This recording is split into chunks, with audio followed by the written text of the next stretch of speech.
Welcome back to my YouTube channel easy economics में। अगर इस चैनल में नए हैं तो इसको सब्सक्राइब कर लीजिए, साथ ही साथ बेल का बटन भी दबा दीजिए ताकि जब भी मैं नया वीडियो अपलोड करूँ आपको उसका नोटिफिकेशन मिलता रहे। वीडियो के एंड में लाइक और शेयर भी कर दीजिएगा। होप पिछली वीडियो की तरह ये वीडियो भी आपके लिए हेल्पफुल रहेगा। सो क्या है इस वीडियो में? इस वीडियो में है India's foreign trade. So what is trade? Trade, foreign trade और ट्रेड हमको समझ में आता है, वो है बिजनेस। फॉरेन ट्रेड मतलब विदेशों के साथ जो बिजनेस होगा। जब विदेश के साथ कुछ बिजनेस होते हैं, दूसरी कंट्री के साथ कुछ बिजनेस होते हैं, फॉरेन कंट्री के साथ कुछ बिजनेस होते हैं, तो उसको बोलते हैं फॉरेन ट्रेड। जब भी हम कुछ सेल करेंगे दूसरी कंट्री में, वो आ जाएगा इंपोर्ट में। जब कुछ परचेज करेंगे वो हो जाएगा एक्सपोर्ट में। Export and import of goods and services cross different countries is called international trade. So what are the scenarios of international trade on the time of independence? A glimpse of foreign trade at the time of independence are as follows. क्या था? First of all पूरी जो economy थे वो exploited हो रहा था। Colonial जो रूलर थे, जो ब्रिटिश थे, ये लोग हमारी इकोनॉमी को एक्सप्लॉइट कर रहे थे। तो इसलिए इन लोगों ने क्या किया, फर्स्ट यहाँ से रॉ मटेरियल लेके जा रहे थे, क्योंकि उस टाइम पे ब्रिटेन में इंडस्ट्रियल रिवोल्यूशन हुआ। इंडस्ट्रियल रिवोल्यूशन होने की वजह से उनकी जो टेक्सटाइल इंडस्ट्री है उसके लिए बहुत ज़्यादा कॉटन की ज़रूरत था, raw material as a raw materials. और इंडिया में बहुत ज़्यादा कॉटन प्रोड्यूस होते थे, तो ये लोग यहाँ से रॉ मटेरियल को इम्पोर्ट कर लेते थे अपनी कंट्री में। और साथ ही साथ क्या करते थे, उनका जो फिनिश प्रोडक्ट था, इंडिया का जो मार्केट है बहुत बड़ा मार्केट है, इन लोगों ने कैप्चर कर लिया और अपना फिनिश प्रोडक्ट लाके यहाँ पे सेल कर देते थे इंडिया में।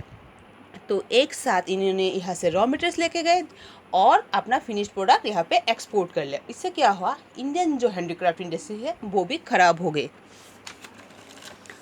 और on the eve of independence हमारा जो बैलेंस ऑफ ट्रेड था वो भी बैलेंस ऑफ ट्रेड पूरी तरीके से बैलेंस था और फेवरेबल था। फेवरेबल का मतलब होता है एक्सपोर्ट ज़्यादा हो रहा था, इंपोर्ट कम हो रहा था।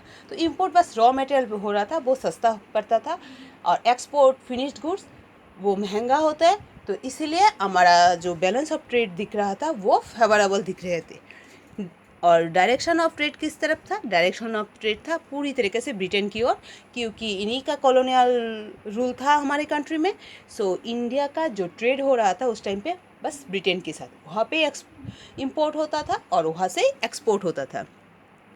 और जो कंपोजिशन है हमारी फॉरेन ट्रेड का, मतलब इंपोर्ट और एक्सपोर्ट जो गुड्स थे, इंपोर्ट गुड्स था रॉ मटेरियल और एक्सपोर्ट गुड्स था फिनिश्ड गुड्स। इस टाइप का जब इकोनॉमी होता है वो इकोनॉमी एक बैकवर्ड इकोनॉमी माना जाता है।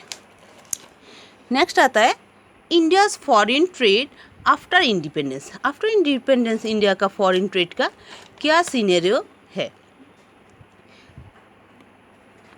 Percentage rise in export and imports has been high owing to the base effect. Base effect का मतलब होता है जिस टाइप का प्लानिंग प्रोसीजर लिया गया था, इसकी वजह से जो प्लान प्रोग्राम लिया गया था, जो प्लानिंग हमने देखा 1951 से जो प्लानिंग कमीशन स्टार्ट हुआ, इन प्लानिंग कमीशन में डिफरेंट टाइप के प्लान लिया गया।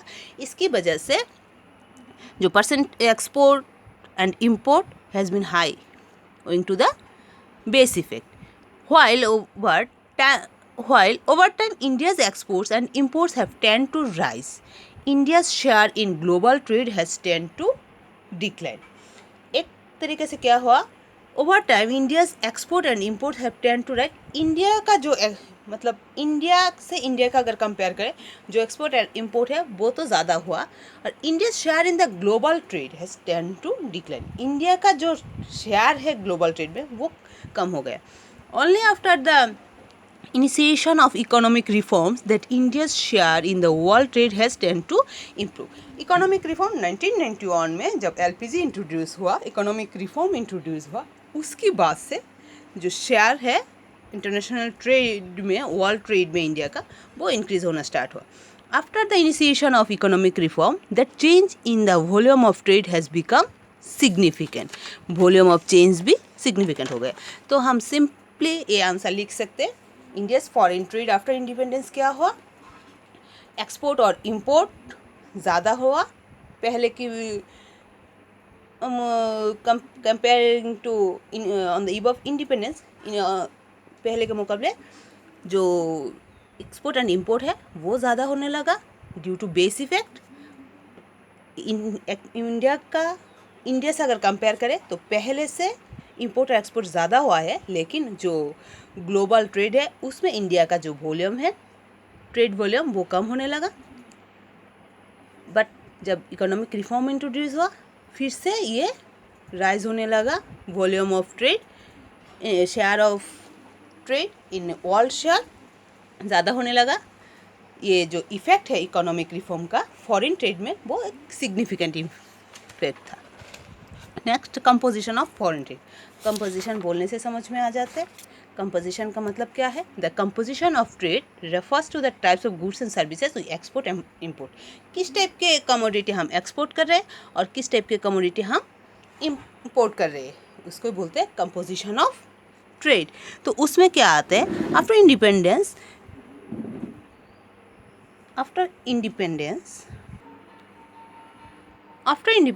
there has been a substantial change in the composition of India's foreign trade. Independence के बाद हमारा जो कंपोजिशन थे, जो इंपोर्ट और एक्सपोर्ट का आइटम है, वो चेंज हो गया।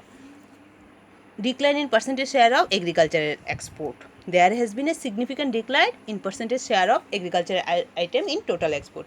जो एग्रीकल्चरल आइटम है वो एक्सपोर्ट होना कम होने लगा, क्योंकि इंडिया खुद से सेल्फ सफिशिएंसी इंडिया में आने लगा था एग्रीकल्चर प्रोडक्शन में। Then decline in percentage share of conventional items. Conventional item क्या होता है?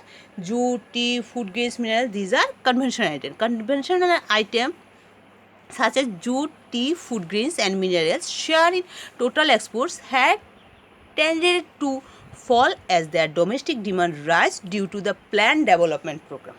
ये development program, plan development program introduce होने की वजह से क्या हुआ? जो कन्वेंशनल आइटम पहले ज़्यादा इंपोर्ट होता था, वो इंपोर्ट होना कम होने लगा। वो बोल सकते हैं उसका इंपोर्ट बंद होने लगा। और इस टाइप की जो चीज़ें हैं, इसलिए इंपोर्ट बंद होने लगा क्योंकि ये सब डोमेस्टिक, इसका एक्सपोर्ट कम होने लगा क्योंकि domestic demand for the conventional items has tended to rise. इसका डोमेस्टिक डिमांड ज़्यादा होने लगा। Then percentage share of manufactured goods in total exports has tend to rise. जो मैन्युफैक्चर्ड गुड्स है उसका जो शेयर है टोटल एक्सपोर्ट में, वो ज़्यादा होने लगा। Presently James and jewellery is India's highest exporting category of goods. So composition of good का भी चेंज हो गया। पहले जैसे था उससे बहुत चेंज हुआ। इसमें हम 3 पॉइंट लिख सकते हैं। First, decline in percentage share of agricultural export. Agricultural export कम होने लगा। Then decline in percentage share of conventional item. Conventional item का भी एक्सपोर्ट कम होने लगा due to the change in domestic demand for this conventional item. और साथ ही साथ क्या इंक्रीज हुआ? Percentage share of manufactured goods. Manufactured goods का शेयर ज़्यादा होने लगा।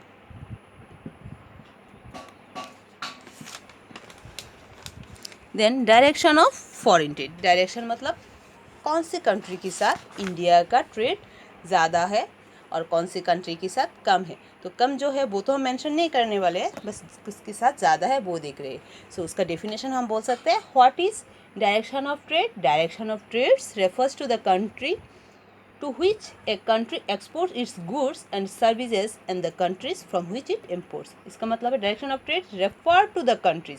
उस कंट्री को समझ में आता है, उस कंट्री को समझाता है डायरेक्शन ऑफ ट्रेड से। To which a country exports, जिस कंट्री में जिस कंट्री से एक्सपोर्ट करते हैं कोई एक country, and services, goods and services export करते हैं, और countries from which it imports।